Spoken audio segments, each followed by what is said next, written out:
Evangelho escrito por Marcos, capítulo de número 9, versículo 14. Vamos ler, gente? E quando se aproximou dos outros discípulos, viu ao redor deles uma grande multidão e que os escribas discutiam com eles. Logo toda a multidão, vendo Jesus espantado e com surpresa, correu para saudar. Perguntou aos escribas: o que vocês estão discutindo? Um da multidão respondeu: mestre, trouxe o meu filho que tem um espírito mudo, e este, onde quer que o apanha, lança ele por terra, ele espuma, arranja os dentes e vai defiando. Eu disse aos teus discípulos que expulsasse, mas eles não puderam. Então ele respondeu: ó geração incrédula, até quando estarei convosco? Até quando sofrereis? Traz ele para mim. Trouxeram. Quando ele viu Jesus, o espírito agitou com violência, e caindo o endemoniado por terra, revolvia espumando. E perguntou ao pai: há quanto tempo isto lhe acontece? E disse: desde a infância. Muitas vezes tem lançado na água e no fogo para destruir, para matar. Mas se tu pode fazer alguma coisa, faça. Disse Jesus: se podes, tudo é possível ao que crer. Senhor, eu te louvo por estar nesse altar, e eu respeito a autoridade desse altar e a unção que está estabelecida. Eu vim aqui não foi para ser um vaso, eu vim aqui para ser um canal para esse povo. Canaliza a tua bênção sobre a minha vida e visita homens, mulheres, visita crianças, jovens, quem estiver na nave, na sala das crianças, abençoe do altar à portaria. Nós cremos na tua bênção. Senhor, como dono desta igreja, com liberdade que o Senhor tem, o Senhor pode curar, o Senhor pode batizar, o Senhor pode renovar, o Senhor pode dispensar dons espirituais aqui nessa noite. O Senhor fica à vontade, o Senhor não depende de mim para nada.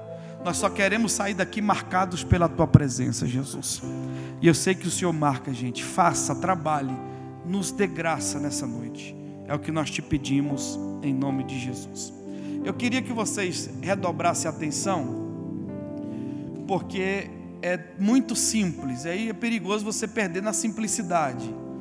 E não é uma mensagem, é uma revelação. Quem acredita na revelação de Deus, diga glória a Deus. Então preste atenção, se Deus falar com você, levanta a mão para cima, glorifica, exalta. Uma mão é pouca, levanta as duas. Se quiser levantar da cadeira, mas fica à vontade para adorar a Deus, amém, irmãos? Fica à vontade. Quanto mais adoração você dá, mais revelação desce aqui no altar de Deus. Veja bem, aqui é uma problemática em uma casa. Qual é o problema da casa? O problema é que a casa tem uma lacuna, uma abertura que eu não sei qual é o tamanho, mas eu sei que essa abertura dá liberdade para o inimigo entrar a hora que ele quer. Então o inimigo, tendo a liberdade para entrar, ele trabalha com projetos, porque o inimigo não brinca de ser demônio. Demônio não brinca de ser diabo, ele não brinca nos seus fazeres. Então ele entra para dentro da casa para destruir a família. Dentro da visão satânica, ele percebe que precisa destruir a família rápido. Então, para destruir a família rápido, ele entende que matando o pai não é legal, matando a mãe também não é legal. Ele quer matar o filho, que é o futuro da casa, que é onde está o projeto familiar, está na criança, e ele investe tudo que tem para matar o filho, porque ele sabe que se matar o filho, ele desequilibra a família inteira. E ele entra e sai a hora que ele quer, porque tem uma abertura na casa. Quando ele entra na casa, a Bíblia diz que ele toma posse da criança. Tem obreiro que fala que menino não fica endemoniado. O texto está dizendo que o menino fica endemoniado. Eu sei que a culpa não pode ser dele, alguém é culpado na história, mas que ele está com demônios, ele está. O diabo entra no menino e tenta matar ele pela primeira vez, queimado no fogo. Joga ele na fogueira. Se o pai não tivesse de olho, o diabo tinha matado ele queimado, mas o pai estava de olho, entra dentro da fogueira, tira ele de lá de dentro, e o projeto satânico é frustrado pela primeira vez. Só que a casa está aberta, e casa aberta é acesso fácil para o inimigo trabalhar. Ele entra novamente, e agora a proposta dele não é mais matar o menino queimado, ele vai tentar matar o menino afogado nas águas. Pega o menino, toma posse dele, joga ele dentro das águas. Se o pai não tivesse de olho, o diabo tinha matado ele afogado, mas o pai estava de olho.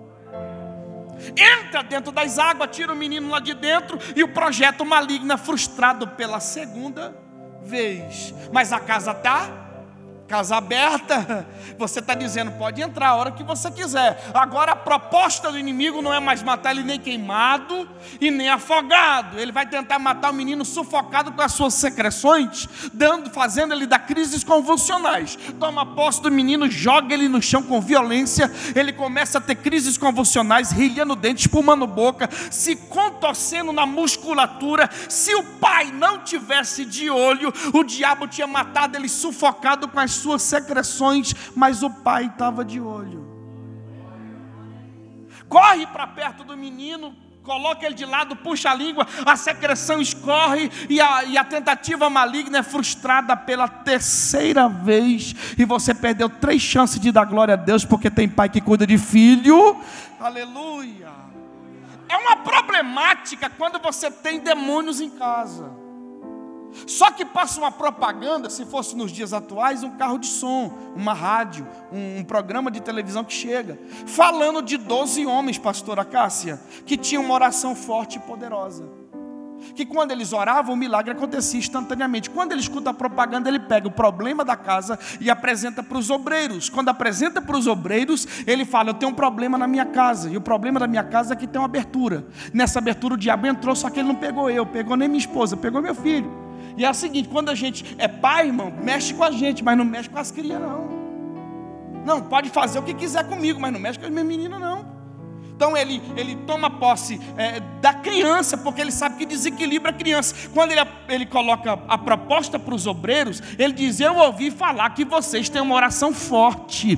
Eu ouvi falar que o cego enxerga, que o mudo fala, que o surdo ouve, que o paralítico anda, que as famílias são restauradas. Então, por favor, ora por essa criança para mim voltar para casa com benefício na palma da minha mão. Aquilo para os discípulos era a coisa mais fácil do mundo.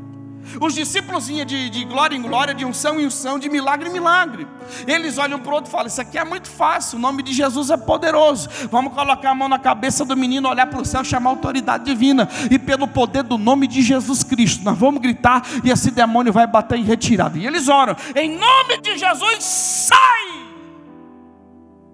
O diabo não sai. Quem sabe chama um obreiro mais pentecostal, porque aqui em Goiânia dizem que diabo respeita o obreiro pentecostal, canela de fogo. Ele vem marchando e diz, pega a tua bagagem, seu fedorento, eu te ordeno pelo poder do nome do meu Senhor, é pelo poder do nome de Jesus que eu te ordeno que esse corpo não te pertence, sai agora! O diabo não sai. Quem sabe faz uma roda pentecostal, porque diz que o inimigo tem pavor de roda pentecostal. Igreja unida jamais será vencida, mão na mão, todo mundo vai decretar de alto e bom som. Nós como igreja decretamos agora, demônio, saia dessa vida, agora em nome de Jesus. O diabo não sai. Por quê? Que parece que acontece na vida de todo mundo, mas na nossa não acontece. Não tem nada mais frustrante do que a certeza virar incerteza na tua vida. Vou te dar um exemplo. Eu estava na fila da loteria, 5h30 da tarde, tinha umas 50 pessoas na minha frente. Eu disse, entrei para dentro, só sai daqui depois que me atender. Vão fechar as portas, mas vão me atender.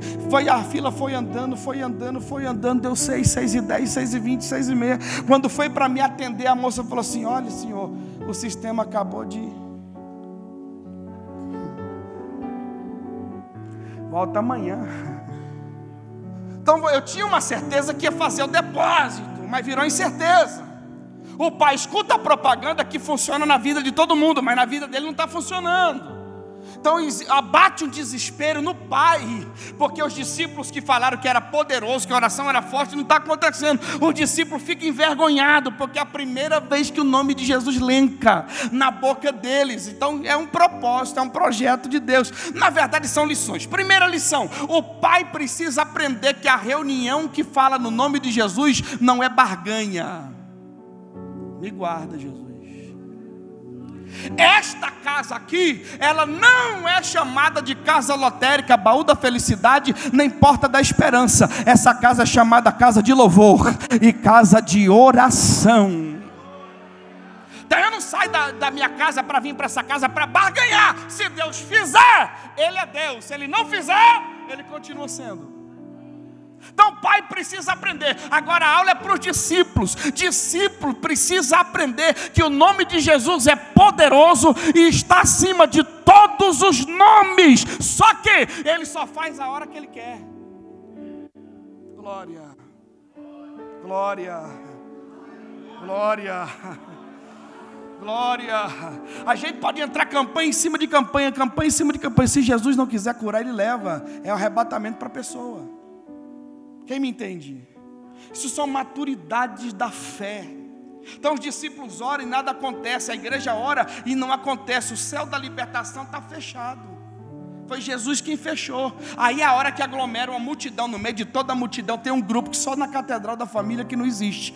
Eu olhei no mapa espiritual, aqui não ficou vermelho. Aqui está livre desse grupo, chamado Grupo dos Escribas, os grandes conhecedores. Conhece tanto que só serve se for do jeito deles. Eles conhecem tudo, irmão. Conhecem Bíblia, conhecem todas as experiências espirituais. E aí eles ficam falando: eu falei para vocês que esse negócio não funciona. Eu falei para vocês que não é dessa forma. Vocês estão fazendo um culto aí com temática, não é assim, que vigília não presta, que festa não presta, que trazer pregador não funciona, esse movimento aí nada funciona. Eles começam a perceber que Jesus está distante da gente e eles crescem para criticar. Aí começa a criticar os discípulos: olha, essa festa pentecostal aí está fazendo judiar do menino, porque quanto mais vocês oram, mais o diabo coloca ele no chão. Quanto mais vocês oram, mais o diabo judeia deles. Quanto mais vocês oram, mais o diabo acaba com eles. Aí os escribas estão crescendo na humilhação, na crítica. Eles estão vendo que Jesus não estava com os discípulos, só que eles não sabiam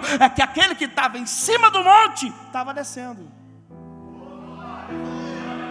É que tem gente que zomba da gente, achando que Jesus está distante. Jesus pode estar distante, mas ainda está de olho. Eu vou repetir esse negócio para alguém que veio me ouvir. Jesus pode estar lá em cima, mas ele ainda está de olho. Ele está te observando. Pega na mão do teu irmão, porque hoje é quarta da família, hoje é quarta da vitória, hoje é quarta da bênção, e eu acredito no milagre. Pega na mão dele, pega na mão dela, até ele dizer que está chato esse negócio. É bom ser chato de vez em quando. Diga para ele está distante, mas ele está de olho. Diga para ele: não desista da tua fé.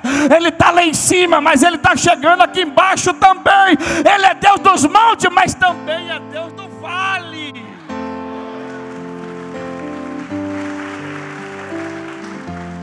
Então os discípulos estão envergonhados, os escribas estão se achando, o pai está desesperado, doido para voltar para casa de posse do milagre. Deixa eu te falar uma coisa, irmão. Esta casa aqui tem poder, milagre, unção, revelação, profecia, casamento recuperado, gente que era funcionário virou patrão. Aqui tem para quem? Para quem é salvo, batizado, fiel, está debaixo de uma cobertura. Aqui não tem bola de cristal, aqui não tem ninguém para te enganar. Como assim? Engana ali nas mãos. Não. Aqui você vem, aceita Jesus e vem para cá para honrar Jesus e não para ser honrado. Deus vai trabalhando na tua vida. Você vai subindo no altar para contar testemunho e vai dizer: não estou pedindo muita coisa não. É as bênçãos que estão correndo atrás da minha vida. Quem quer as bênçãos correndo atrás da tua vida? Levanta a mão lá no quinto andar, por favor. Sacode para o inferno entender que você é uma pessoa vitoriosa.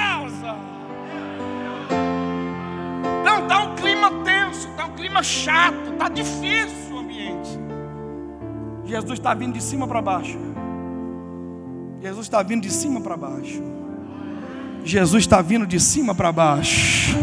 Eu vou repetir porque tem mais gente para glorificar. Jesus está vindo de cima para baixo. Ninguém esperava quando ele chega. O texto que diz, pastor Salmo, que todo mundo ficou surpreso. O que é surpresa? Tudo aquilo que você não espera. Surpresa. Sabe por que eu dou lugar para Jesus, irmão? Eu gosto mesmo de fazer um culto para cima. Sabe por quê?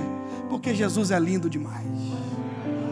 É nesses momentos do ponto final, do calha a boca, nesse momento da crise, do cabeça baixa, de que está todo mundo te apontando o dedo, é que ele aparece. Jesus sabe a hora de aparecer na tua história. Oh, maravilha! Ele sabe a hora de chegar para a tua vida. Não fica preocupado não, está atrasando, está adiantando não. Jesus nem atrasa e nem adianta. Ele sabe o tempo de chegar para a tua vida. Ele está vindo de cima para baixo e não te preocupa. Todo mundo que está apontando o dedo para a tua história vai ter ter que ver para ficar surpreso. Posso liberar uma profecia aqui nesta casa? Alguém recebe? Aleluia! Vai ter surpresa para a tua vida, vai ter surpresa para a tua casa, vai ter surpresa para a tua família, vai ter surpresa para o teu ministério catedral, vai ter surpresa.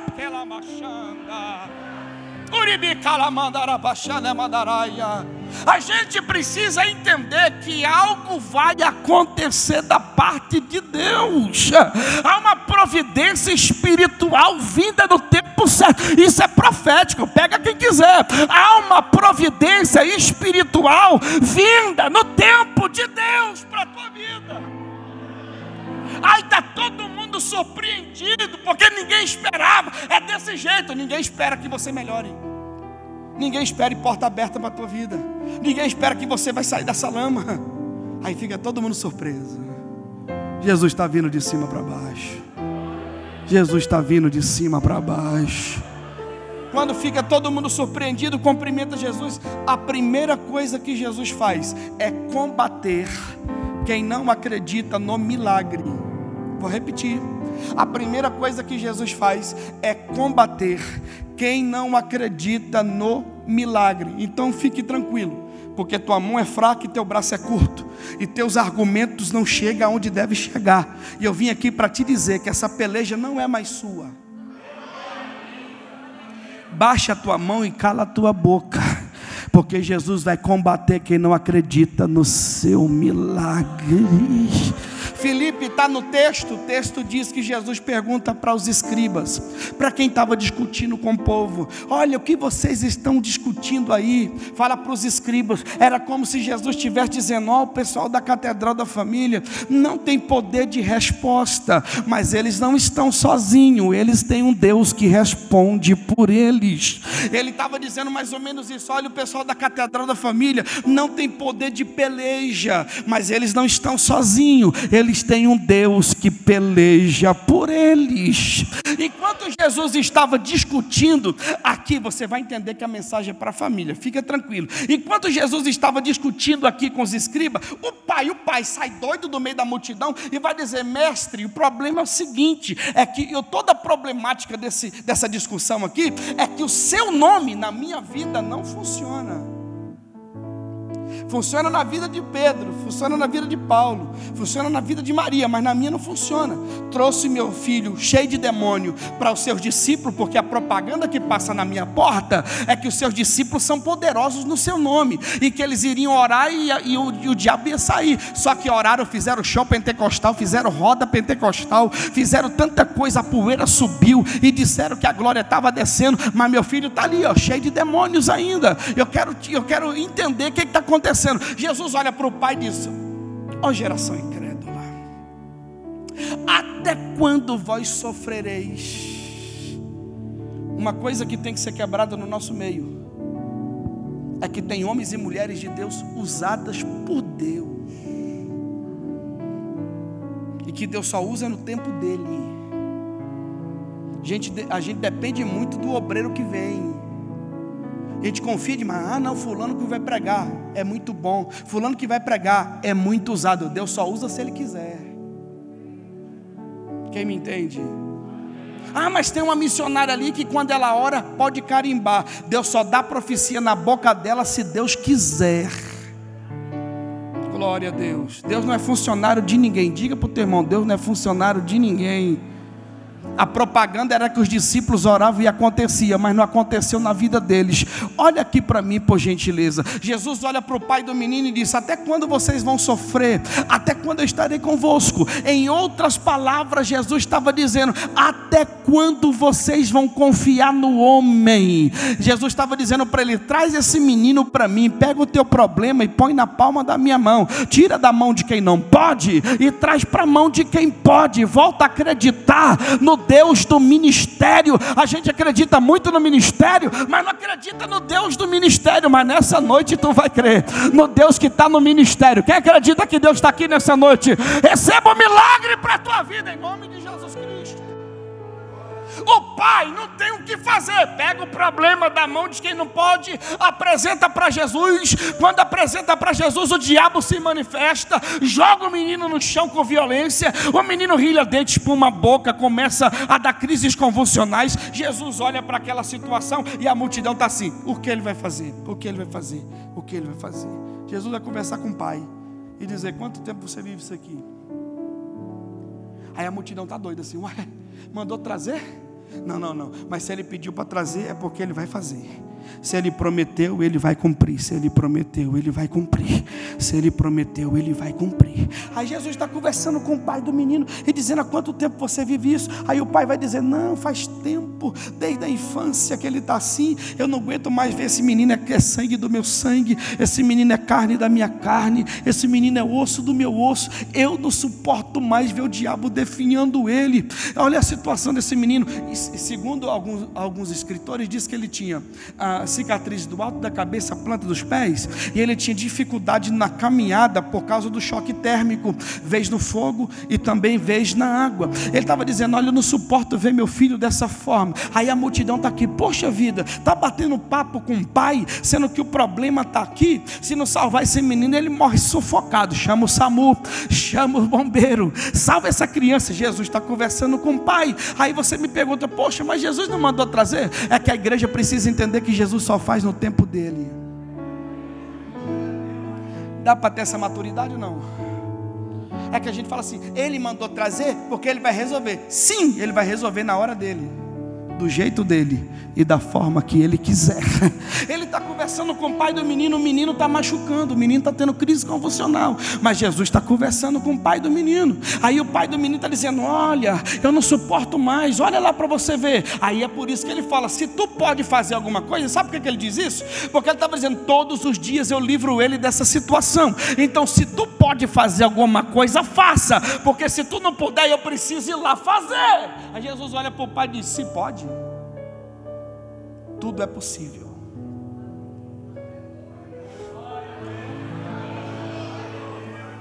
Em outras palavras, Jesus estava dizendo: se tu crê, a partir de hoje tu trabalha menos.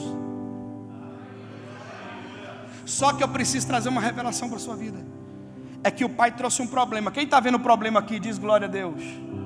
Quem está vendo o problema aqui diz glória a Deus. É que o pai trouxe um problema, só que ele vai descobrir que o problema não é o problema. Ele vai descobrir que o problema é outro problema. Quem lembra da casa aberta? Quem lembra da casa aberta? Quem lembra da casa aberta? Quem é a referência da casa? O pai, o filho ou o pai? Então a casa está aberta não é por causa do filho, a casa está aberta por causa do pai. Me guarda, Jesus. O problema não é o cartão, o que você escreve no cartão da campanha. A maioria das vezes o problema é quem levanta o cartão. Deus muda meu esposo. Te prepara que Deus vai mudar você. Muda minha esposa. Deus vai te pôr num funil para te mudar.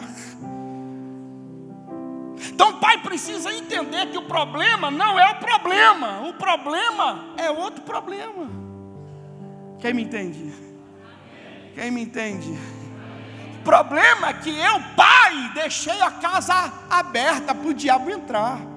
É por isso que meu filho está sofrendo. Aí Jesus está conversando com o pai, porque o problema não é o filho, o problema é o pai.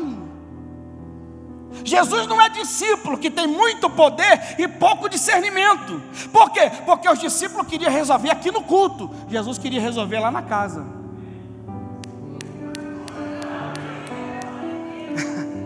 Nós queremos resolver aqui. Jesus quer fechar lá, porque o culto não começa aqui. O culto começa lá na casa. Aleluia. Jesus queria fechar a casa. E eu vou profetizar, porque tem casa sendo fechada aqui nessa noite. Quem pega, levanta a mão para receber, por gentileza. Tem famílias mudando aqui agora.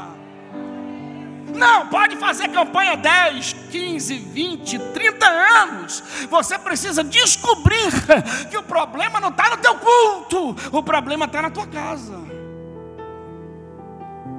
Fechar as brechas. Como é que está lá? Quem você recebe lá? Tem respeito de um tabernáculo? Como é que é lá? Tem culto doméstico? Como é que é lá? Tem oração familiar? Como é que é lá? Agradece pelo prato à mesa? Porque mesa também é altar na presença daquele Deus que provê para a tua casa. Como é que está lá? Na época da festa você recebe teus visitantes com respeito a eles, não ele com respeito a você. Aí entra um alquinho, uma cervejinha, uma latinha, porque tem que respeitar a visita que vai para a tua casa. Eu vim aqui para te dizer que a visita vai passar a respeitar a casa tua, porque tua casa é a casa de Deus. Então fecha!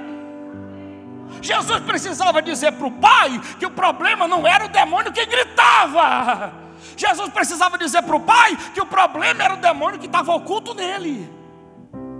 Porque nós, como igreja, ficamos amedrontados quando o demônio grita. Ai meu Deus, olha lá, tem um demônio na igreja. Olha lá, é exorcismo. Olha lá, será que vai sair? Será que... Não, eu fiquei sabendo que é uma legião que está lá.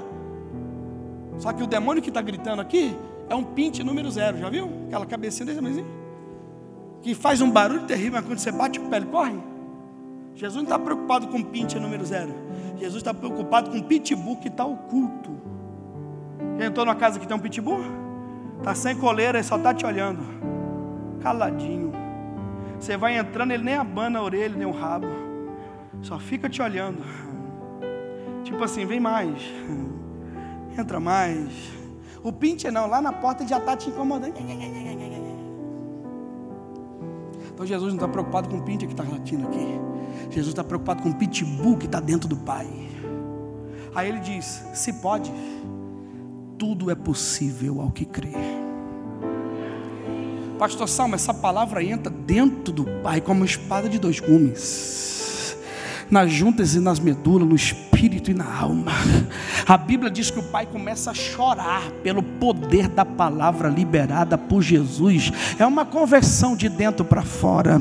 O Pai grita, mas grita mesmo. Eu vou gritar, mas vou gritar sem o microfone. Eu creio! E reconhece, me ajuda na minha pequena fé. Quando Jesus olha para o Pai chorando, gritando de fé e reconhecendo que era pequena, Jesus diz: a casa foi fechada.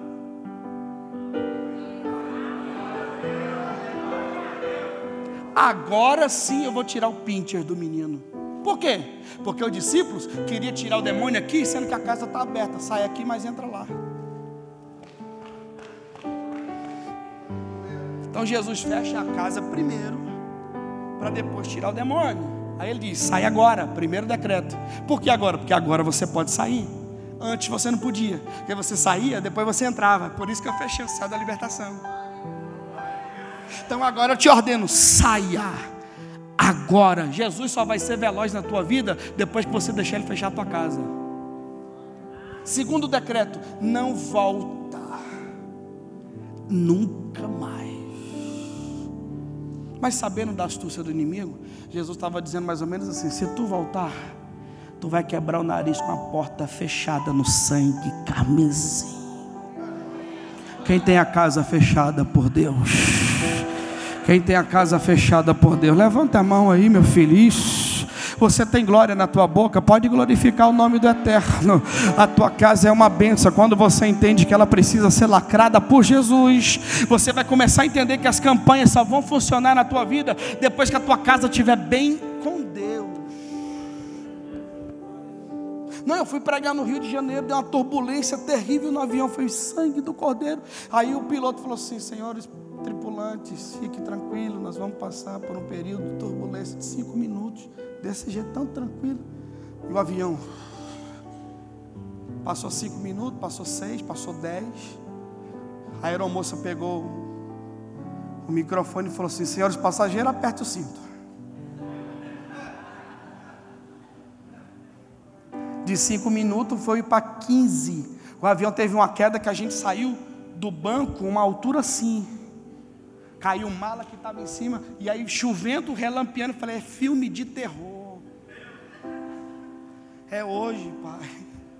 Comecei a orar quando vi, estava fazendo o sinal da cruz também. Irmão, você vai perceber que lá em cima você não é nada. Quando o avião desceu, eu liguei para minha esposa e disse: me perdoa. Disse: o que está acontecendo? Eu digo: libera o perdão em nome de Jesus. Por quê? Porque tudo começa em casa. Então as coisas estão meio turbulentas, começa pedindo perdão dentro de casa. Diz para ela pelo telefone, libera a palavra, ora por mim, em nome de Cristo. Me libera aqui porque eu estou na prova, estou tremendo. Olha, gente, eu conheço pessoas que fizeram tratamento depois de uma turbulência. Cleiton Queiroz foi um que fez um tratamento psicológico depois de uma turbulência que ele teve no sul do país. Eu pensei que o avião ia cair aquele dia mesmo, porque a aeromoça falou com uma voz muito tensa, disse, aperte o cinto. Aí eu pedi a bênção da minha casa, porque tudo começa lá. Quem me entende? Tem coisas travadas na tua vida por falta de um perdão interno. Jesus trata com... Eu preciso agora, Senhor, de graça, porque tem muita mulher no recinto. Me dá graça aí. Jesus trata com o pai, porque só o pai fecha a brecha da casa. Escuta de uma vez por todas, por mais mandona que a senhorita seja, me guarda, meu pai. A senhorita não tem autoridade espiritual para fechar as brechas. Pastor, mas meu marido é mole. Isso não te dá direito de você fazer o que ele tem que fazer. Me explique melhor. Vai lá e pega na mão dele, põe na tua cabeça e diz, ora aqui por mim, em nome de Jesus. Porque é o homem que tem que orar pela casa, ele é o sacerdote da casa, é o homem que reúne a família e diz, Senhor, o problema está desse jeito. Jesus manda a resposta, ele vira profeta e profetiza, a bênção está chegando.